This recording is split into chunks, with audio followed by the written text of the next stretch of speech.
All right, let's talk about one of the most misunderstood forces in options trading, the IV crush. For a lot of people, it's this silent account killer.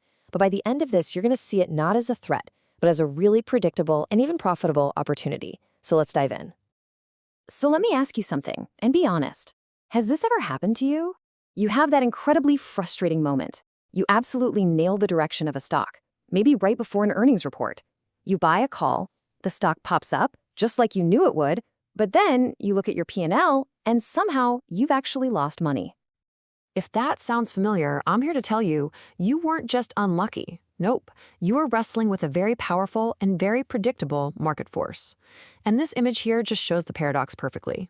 On the left, you've got the stock, XYZ, climbing up a nice 2%. That should be a win, right? But look over on the right. The call option you bought? It nosedived by 40%. This is the exact problem we're going to solve today. So let's really kick things off by unpacking this frustrating trading paradox. Why on earth does this happen? And just how common is it? Well, the numbers are pretty staggering, actually. Some industry estimates suggest that a whopping 70 to 80% of options traders consistently lose money.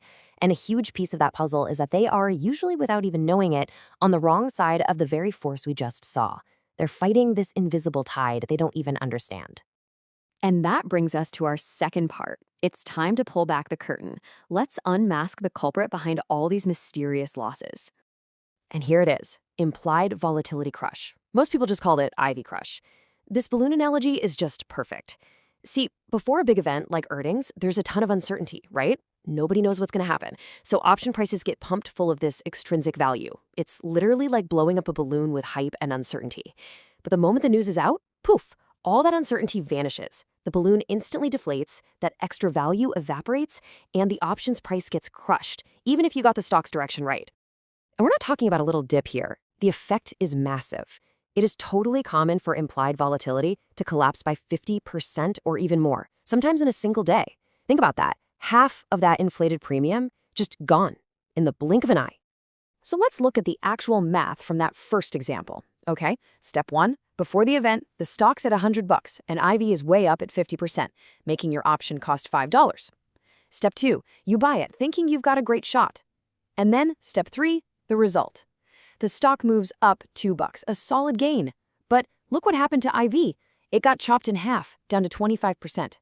That collapse in volatility vaporized so much of the options premium that it's now only worth $3.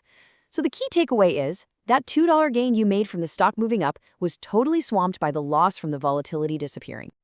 Okay, so that's the problem. It's a huge, powerful force. But what if we could stop being the victim? This brings us to what I think is the most important part of this whole thing, the mindset shift. Yeah, instead of fighting the crush, the way the pros think about it is to start using it. This image shows the two sides of the coin perfectly. On one side of the scale, you have the volatility buyer. That's the person buying the inflated balloon, hoping the stock goes to the moon. But on the other side, you have the seller. That's the person selling that expensive inflated balloon to the buyer, positioning themselves to profit when all that air inevitably comes rushing out. This is the shift from amateur to pro. And here is the core idea that makes this whole strategy possible. IV crush is not a random roll of the dice. It's a feature of the market. It's a predictable rise in uncertainty before an event and a predictable collapse of that uncertainty after. And you know what? Anything in the market that's predictable, well, that can be systematically turned into an edge. So how do we actually do that? That leads us straight to our trader's playbook. Let's get into the real tools and strategies you can use to put this new mindset into action. Okay, your first and most important tool is this right here, implied volatility rank, or IVR. Just think of it like a speedometer for volatility. It tells you, on a scale of 0 to 100, how the current IVR compares to its own history over the last year. And the rule of thumb is pretty simple. When IVR is high, let's say above 50, it means volatility is expensive. It's on sale for a high price. And that's your signal to maybe be a seller, not a buyer. So once you find a stock with that high volatility, you've really got two main paths you can take. Over on the left, you can make a neutral play. This is basically betting that after all the smoke clears, the stock isn't going to move nearly as much as the market is afraid it will. Or on the right, you can still make a directional bet, but now you're doing it with this powerful tailwind of falling volatility at your back. So let's look at a classic neutral play, the iron condor. The great thing about this strategy is it's defined risk, meaning you know your max profit and loss before you even click the button. You're basically selling an option spread above the stock and another one below it, creating this profit zone in between. Your goal is for the stock to just stay within that range. And what's really cool is that IV Crush becomes your best friend here because it just rapidly eats away at the value of the options you sold, helping you get to your profit target way faster. But what if you do have a strong opinion about which way the stock is headed? Well, that's where credit spreads come in. They let you be a net seller of that juicy high premium while still having a directional bias. For instance, if you're bullish, you might use a bull put spread, which makes money as long as the stock stays above a certain price. If you're bearish, you'd use a bear call spread, betting it stays below a certain price.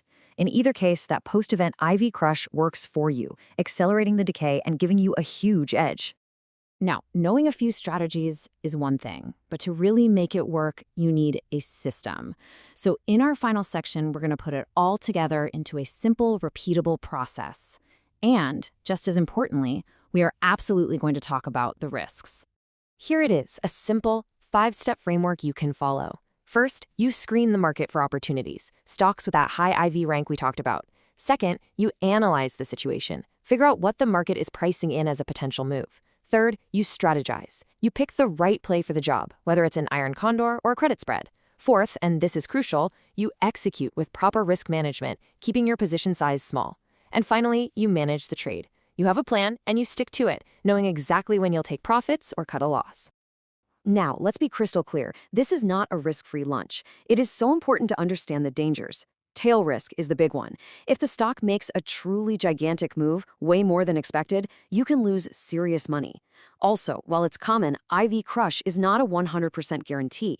Some piece of shocking news could come out and keep volatility high. So your number one job, always, is to manage your risk. Keep your position sizes small and stick with defined risk strategies like the ones we've covered. So we started with this common, frustrating problem.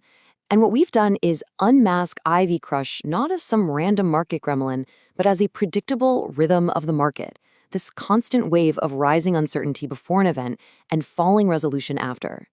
By understanding that rhythm and by choosing to shift from being a volatility buyer to a volatility seller at just the right moments, you can turn a major source of frustration into a real strategic advantage. So the question isn't whether volatility will collapse after an event. The question is, will you be positioned to benefit when it does?